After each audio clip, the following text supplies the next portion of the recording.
യുഎഇയിൽ തൊഴിലാളികൾക്ക് പ്രഖ്യാപിച്ച 3 മാസത്തെ ഉച്ചവിശ്രമം നാളെ നിലവിൽ വരും. ഉച്ചവിശ്രമം നടപ്പാക്കുന്നതിന്റെ ഭാഗമായി തൊഴിൽ മന്ത്രാലയ ഉദ്യോഗസ്ഥർ വിവിധ ഇടങ്ങളിൽ പരിശോധന നടത്തി.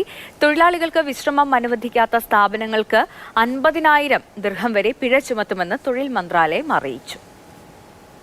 കൊടും ചൂടിൽ നിന്നും തൊഴിലാളികൾക്ക് ആശ്വാസം പകരാനാണ് യുഎഇ 3 മാസത്തെ ഉച്ചവിശ്രമം പ്രഖ്യാപിച്ചത്. ഈ മാസം 15 മുതൽ സെപ്റ്റംബർ 15 വരെയാണ് തൊഴിലാളികൾക്ക് വിശ്രമം അനുവദിക്കേണ്ടത്.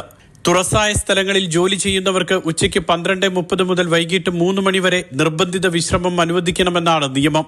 വിശ്രമ സമയത്ത് തൊഴിലാളികൾക്ക് ഇരിക്കാൻ തണലുള്ള സ്ഥലവും ഫാൻ അല്ലെങ്കിൽ AC-യും ഉറപ്പാക്കണം.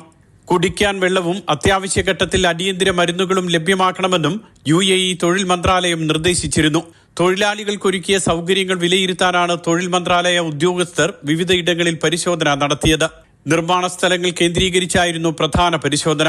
നിയമം ലംഘിക്കുന്ന തൊഴിലുടമയ്ക്ക് തൊഴിലാളി ഒന്നിന് 5,000 ദിർഹം വീതമാണ് പിഴ ചുമത്തുക. ഇങ്ങനെ 50,000 ദിർഹം വരെ പിഴ ചുമത്തുമെന്നും മന്ത്രാലയം വിശദീകരിച്ചു. വൈദ്യുതി, വെള്ളം, മാലിന്യ നിർമ്മാർജ്ജനം, റോഡ് ഗതാഗതം, സുരക്ഷ തുടങ്ങി അവശ്യ സേവന രംഗത്ത് പ്രവർത്തിക്കുന്നവരെ ഉച്ചവിശ്രമത്തിൽ നിന്നും ഒഴിവാക്കിയിട്ടുണ്ട്. Mathrubhumi news, Dubai.